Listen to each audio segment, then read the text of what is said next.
वज़ीर आज़म शहबाज शरीफ की जानिब से भारत को मुज़ाकरात की दावत देने पर अमेरिका का रद्द-ए-अमल आ गया। पाकिस्तान समेत किसी मुल्क में किसी सियासी रहनुमा या जमात की तरफदारी नहीं करते। तर्जमान पब्लिक अकाउंट्स कमेटी ने तमाम दिफाई डील्स की तफसीलात वेबसाइट से हटाने की हिदायत कर दी।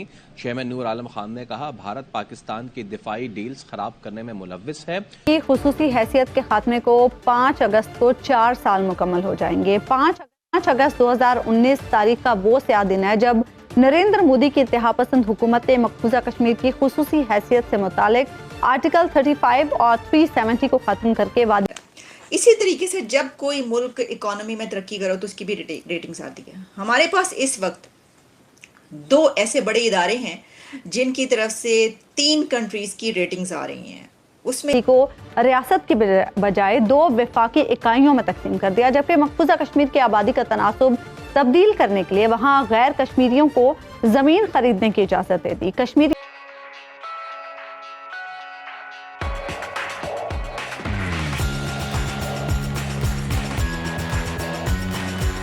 मिसाइल असलिया जहाज कहां से खरीदे जाते हैं, तफसीलात वेब पर न डाली जाए। भारत मुताल्लिका कंपनियों के साथ मिलकर डील खत्म कराता है। शुएब निजामी आगाह कीजिए। जी, पीएससी के इजलास में आज ये फैसला किया गया पाकिस्तान की जितनी भी डिफेंस डील्स हैं उनको वेबसाइट से हटाया जाए। इस सिलसिले में जो है ये फैसला किया गया कि जो मुतल्लिका वजारत है उसको हिदायत जारी की जाएगी, क्योंकि इन डील्स के ऊपर जो है इसका भारत में मीडिया ट्रायल हो रहा है और इसके जितनी भी डील्स होती हैं उनसे पाकिस्तान को डैमेज करने के लिए इंडिया को जो है वो नित नए रास्ते मिल जाते हैं। इसीलिए हिदायत की गई कि ये डील्स तमाम के तमाम वेबसाइट से हटाएं। तमाम जो ऑडिट 5 अगस्त 2019 से लेकर अब तक यानी इन 4 सालों में हमने इस मामले पर क्या कुछ किया और उसका इम्पैक्ट क्या आया? अगर आप इसको अवामी नुक्ता नज़र से देखें तो अवाम के दिल के अंदर तो ये सुलग रहा है कि हमारे कश्मीरी भाइयों के साथ ये जुल्म हुआ कि उनकी जो लिमिटेड सी एक ऑटोनॉमी थी उसको भी, एक नाम निहाद सी ऑटोनॉमी थी, उसको भी इंडिया ने ख़त्म कर दिया और अपने ही दस्तूर को प्रैक्टिकली तोड़ दिया गया। अब वो मामला वहाँ की अदालत में है। वहाँ के बहुत सारे लोग ये एक्सपेक्ट करते हैं कि जब वहाँ की सुप्रीम कोर्ट अपने दस्तूर की रोशनी में जायज़ा लेगी तो वो मोदी गवर्नमेंट के इस इकदाम को सरीहन मतलब आप यूँ कहिए कि गैर दस्तूरी करार देकर वापस वो स्टेटस बहाल कर देगी।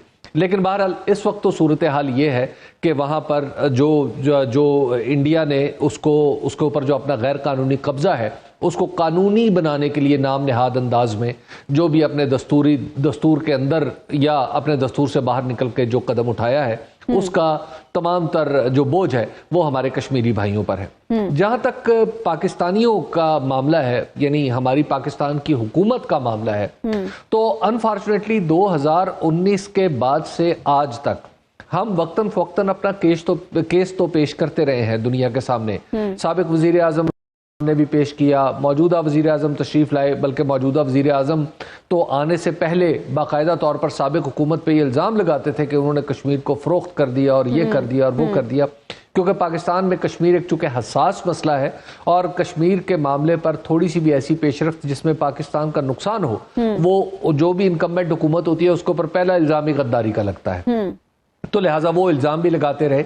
लेकिन ये 2019 से ऑनवर्ड अब तक हमारी हुकूमत कुछ इसलिए नहीं कर पाई कि हम अपने अंदरूनी मसाइल में इतने उलझ चुके हैं कि हम पाकिस्तानी बतौर कौम हम दुनिया को राग़िब नहीं कर सके इस तरफ कि जनाब हम मुत्तहिद हैं, हमारा कश्मीर हमारा मुश्तरका एक मकसद है, पूरी कौम का मुत्तफ़िका इसके ऊपर पूरी कौम का एक मुत्तफ़िका फैसला है कि कश्मीर के लोगों को हक़ खुद इरादियत मिलना चाहिए। लेकिन हम इस केस को दुनिया के सामने अच्छी तरह प्रेजेंट नहीं कर पाए।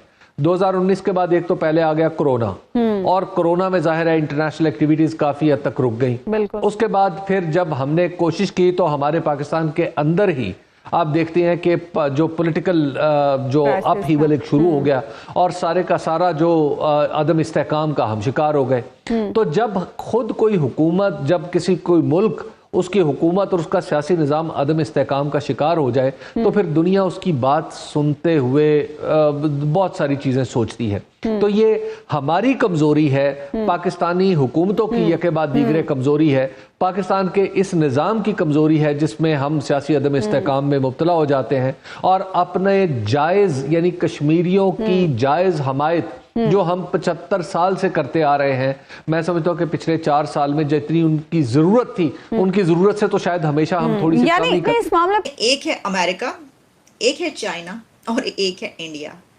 लेकिन जो इंडिया की रेटिंग आई है, जो कि मॉर्गन स्टैनले ने दी है, वो तो कमाल की रेटिंग है। यानी बहुत ही कमाल की रेटिंग ये हुई है कि Morgan Stanley upgrades India rating to overweight. यानी जो अपग्रेडेशन हुई है वो ओवरवेट कर दिया है। इतनी ज़बरदस्त रेटिंग की है इंडिया की कि मॉर्गन स्टैनले ने अपग्रेड किया है इंडिया को टू ओवरवेट और डाउनग्रेड कर दिया है चाइना को। ये रेटिंग आई है इन दो मुल्कों की। लेकिन जो अमेरिका है उसकी रेटिंग भी डाउन हुई है। ठीक है, वो क्या है, AAA से AA+। मैं आपको वो उसके मुतालिक पहले इन दो मुल्कों के मुतालिक बात कर लें, यानी हम इंडिया और चाइना की, और उसके बाद हम अमेरिका की बात करेंगे। देखिए, सबसे पहले तो ये जान लीजिए कि मॉर्गन स्टैनले जो क्या है, ये एक ग्लोबल लीडर है in executing transactions in cash, equity और equity related products for institutional clients around the world. और फिर ये भी कहा जाता है कि it helps people, institutions and governments raise, manage and distribute the capital they need to achieve their goals. ठीक है। अच्छा, इसी तरीके से जो अमेरिका की रेटिंग आई है वो फिच ने की है। तो फिच भी आप जानते हैं कि कैसे इदारा है। अच्छा, अब मैं ये देख रही थी कि जो कमोडिटी है उसकी डिमांड भी हाई हुई है, और उसमें भी क्योंकि कंपटीशन चाइना के साथ है तो चाइना नीचे जा रहा है। वो क्या, वो भी आपको बताएंगे, लेकिन पहले हम बात कर लेते हैं ये वाली रेटिंग की। ठीक है जी। अच्छा, अब इसमें ये जो ओवरवेट कहा गया है, इसमें कहा गया है कि जो इंडिया की मैक्रो इंडिकेटर्स हैं वो जो हैं वो रिजिलियंट हैं और इकोनॉमी जो है इज़ ऑन ट्रैक। और फिर ये कहा गया है to achieve the 6.2 GDP forecast. ये कहा है जो एनालिस्ट हैं उन्होंने, जो इदारे में आपको बता रही हूँ। अच्छा, अब इसके अंदर ये है कि एक तो ये कि जब किसी की रेटिंग डाउन होती है तो लोग ये सोचते हैं कि इससे क्या फ़र्क पड़ता है। इससे बहुत ज़्यादा फ़र्क पड़ता है। मसलन अगर मैं एक दो पॉइंट सिर्फ आपको बताऊं तो उससे एक ये है कि अगर वो इदारा, वो मुल्क जिसकी रेटिंग कम जा रही है, तो जो इन्वेस्टर्स होते हैं वो भागते हैं वहाँ से। यानी ये कि वो कहते हैं कि ये तो अब कंसर्निंग न्यूज़ है, तो जो इन्वेस्टमेंट हो रही होती है वो रुक जाती है, अपना हाथ खींच लेते हैं। अच्छा, अब इसी तरीके से ये कि अगर ऐसा कोई कंट्री जो कि कर्ज लेना चाहता है या उसकी हालत ऐसी है कि वो कर्ज ले रहा है, तो उसको कर्ज देने वाले भी रुक जाएंगे। ठीक है, ये कुछ और ऐसे बहुत सारे एस्पेक्ट्स इसमें शामिल हैं जिस पे हमने अभी सिर्फ दो पे बात, मैंने आपको 2 पॉइंट्स बताए हैं। बहुत सारे ऐसे डैमेजेस होते हैं या आप कह लें कि सेटबैक्स उसको पहुंचते हैं कंट्री को अगर रेटिंग कम हो जाए। अच्छा, अब इसके अंदर ये है कि जो मॉर्गन स्टैनले है वो ये समझता है कि जो ओवरवेट उसने अब कह दिया है, और ख़ास तौर पर चाइना के सामने वो कह रहा है कि उसको डाउनग्रेड किया, इसको अपग्रेड किया, लेकिन अपग्रेड से उसने ओवरवेट कर दिया। वो इसकी वजह कुछ जो लॉजिक्स मैं आपको बता रही हूँ, जो एक भी मैंने पहले आपको बताया, उसमें कहा है कि जो नेशंस रिफॉर्म्स हैं और जो मैक्रो स्टेबिलिटी है, एजेंडा जो है वो सपोर्ट करता है strong capex and profit outlook. अब जाहिर है कि ये जो है टेक्निकल लैंग्वेज है इसमें, तो उसमें मैक्रो स्टेबिलिटी आप कह सकते हैं, और जो रिफॉर्म्स हैं नेशन की, वो उसके लिए जो गवर्नमेंट ने जो कुछ किया उसके ऊपर उन्होंने लिखा। अच्छा, फिर ओवरवेट रेटिंग जो है मींस दैट दी ये जो है Indian economy to perform better in the future. यानी ये जो इकोनॉमी है इंडिया की, ये ओवरवेट का मतलब ये है कि फ्यूचर में हम पहले से ही बता रहे हैं कि मुस्तकबिल में ये चाइना से बेहतर नज़र आएगी, चाइना से बेहतर अपना रोल प्ले करेगी अपने मुल्क के लिए या जो भी है। ठीक है।